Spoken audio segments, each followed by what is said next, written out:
Now, Red Hugh O'Donnell is one of the most important historical figures here in Donegal and in Ireland. And there's an international art competition that honours him. And there's been participation from both students here in Donegal and also in Spain. And there's been submissions from primary schools here in the east of the county. Red Hugh's birthplace, of course, being Lifford, and also from schools in Simancas, where he died, Valladolid, where he's buried, and Zamora City, where he met the King of Spain after being defeated, or the Irish defeat at the Battle of Kinsale. Well, Eddie Crawford is chairman of the Red Hugh O'Donnell Association, and Carlos Burgos is president of the Hispano-Irish Association in Spain, and they both join us now. Gentlemen, good afternoon. Good afternoon. Good morning and good afternoon. Carlos, I'll start with you. What does Red Hugh mean in Spain? Because we're well familiar with him here in Donegal. But in Spain, seeing as he lived and died there, can you tell us about culturally what it means in Spain? Well, a few years ago, it was difficult that he would mean something for Spanish people. Can you hear me okay? Yeah, absolutely. Great. But now that we have moved, well, a few years ago, it was something for historians or people that were very, very interested in the common history of Ireland and Spain. But now everything has changed or is changing a lot because from the excavation that we started in the 2020, that put the focus in Red Hugh and in Valladolid, where he was buried, all around the world. So from that moment, we start to do a lot of events to promote the figure of Red Hugh O'Donnell and to promote the relations between Ireland and Spain in a better way. So from now on, from that year, the 2020, Red Hugh, for example, in Valladolid or in Simancas, is someone that is quite known because remember that in September, the streets of Valladolid are packed of people going to do honors to that reenactment that we do to promote his figure and his the history of this man, Red Hugh. Yeah. I know that the reenactment every year of his funeral in Valladolid is huge, and now with this competition and in schools, it brings more awareness of this historical figure. Eddie, not the first time we've talked on the show about Red Hugh. Just remind us, how an important historical figure he is, and what and what he did, I suppose. Well, as you know, John, I'm also a Lifford man like Red Hugh himself. And this idea of promoting the name of Red Hugh came to me 5 years ago, actually, the time of the excavations in Valladolid. And I knew he was a Lifford man. And I thought to myself, it was during COVID, and I thought to myself, I'll start a Facebook page because we couldn't leave the house anyway. And just let the people of the local community know just how important a figure that was born and reared in the Lifford area. And I started the Facebook page, Red Hugh O'Donnell, the Fighting Prince of Donegal. And within a week, I had over 1,000 followers, not just from our own area, but from all around the world. And I started from there, and the interest grew and grew. And then I met up with Carlos through our various associations. And we got together and we generated more interest then around the world. But Red Hugh, I suppose going back, he was born in 1572. He was born to the then chieftain of Tyrconnell, and he married Inyendu from Scotland. Now, she had Campbell and MacDonald blood in her, and I suppose she was a princess in her own right. Red Hugh was their firstborn. And as a wedding present, he gave her two castles, one down in Carrigan's and one in Montgavlin. Montgavlin Castle, just not far from St. Johnston, and she made that her home. And there was many events that happened, in Montgavlin Castle. Too many now to go into at the moment.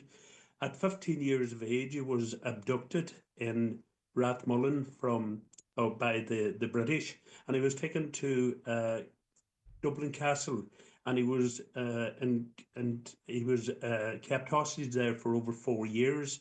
He made a successful escape. With two O'Neills from Tyrone. Unfortunately, one of them died with him in the Wicklow Mountains. And Red Hugh also had to get two toes amputated as a result of severe frost that particular evening. Made his way back. Later that year, in 1592, he was inaugurated as chieftain of the O'Donnells in Donegal in Kilmacrennan. And immediately after that, himself and Hugh O'Neill from Tyrone got together and started what's known in Irish history as the 9 Years' War. That's basically it, just from. Okay. Anyhow, he ended up the war wasn't successful ultimately, and he ended up having to escape to Spain. And Carlos, his time in Spain then, what do we know about that? What do we know about him or about? No, about his time in Spain. Yeah, well, what we know is that he arrived in the north in Coruña, and he was living there in between Coruña and another place close to there. And we know that, for example, he was moving from Coruña to Santiago de Compostela, and that even that he was like a pilgrim. It wasn't a pilgrim, but he was there with all the colleagues that were traveling with him to try to find the support of the Spanish king. So we know that he was in Santiago. Even he went to the cathedral to the mass. And for example, it's curious because we have a friend, Turlough O'Donnell, that he is trying to promote a plaque even in Santiago about the life of Red Hugh in that place. And it's a very important place not only for the Spanish people, because Santiago of Compostela is well known about the Camino. Yeah. And well, that is a very important thing. After that, he went to Zamora to meet the king that was hunting there in Zamora. Zamora is close to Valladolid. It's 1 hour by car, and it's a lovely city. He met there the King Philip III, and we have read that, and it's written in the Four Masters and in a lot of places, that he met the king and they were talking about what the Irish people needs at that moment from Spanish kingdom. And the king said that he said, well, we are going to support you. We are going to do all what you want. But come to Valladolid, where it was the royal palace. Come in a few months later, and we will arrange a meeting to talk in a serious way. Because that meeting in Zamora was, Red Hugh was a smart man, and he knew what to do to meet the king. And well, sometimes we do that in the commercial way, that when you want to meet a customer, you know where you have to go and to meet him.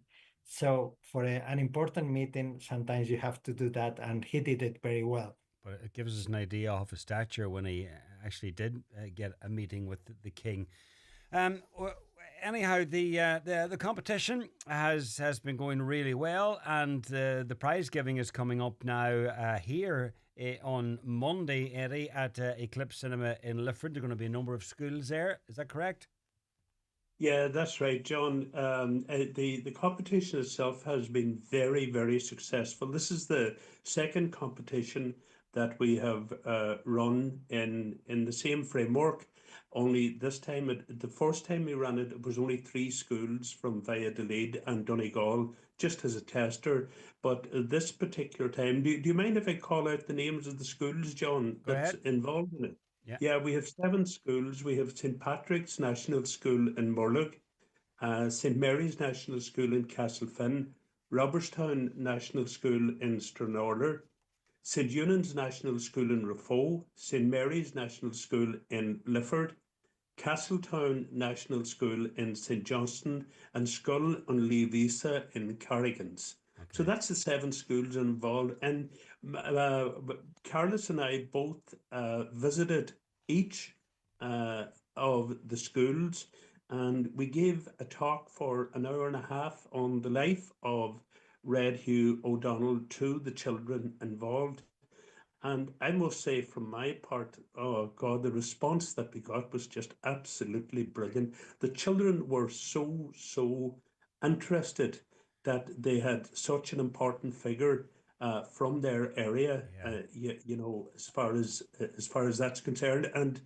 And what you see, the whole idea of this, John, is to set a seed in the children's brain now at this young age, and Mm-hmm. hopefully as they grow up themselves, that interest in local history will grow with them. Yeah. Yeah. And that's very important to both our associations. Your So talks what must they have been done good. then is that evening they went back to their own Yeah. families. They discussed it with their families, got them involved as well. And as a result of that, they put down then on paper their thoughts on what the life of Red Hugh would be. And you just want to see, John, the entries that came in. Great. Oh, they were Great. Good so to see it. fantastic. And some of them are so funny as well. You know what children are like, Mm-hmm. they're Once you stimulate brilliant. their imagination, absolutely. Yeah, it's just Listen, I brilliant. know there's ongoing efforts to twin the towns of Lifford, where Red Hugh was born, and Simancas, where he died, and I know that there's prize givings planned for this competition in Simancas in the coming weeks. But in the meantime, the best of luck with the competition and with the continuing efforts to keep his memory alive. Eddie and Carlos, thank you both very much. Thank you, Thank John. you. Thank you. Around the Northwest with Virgin Media.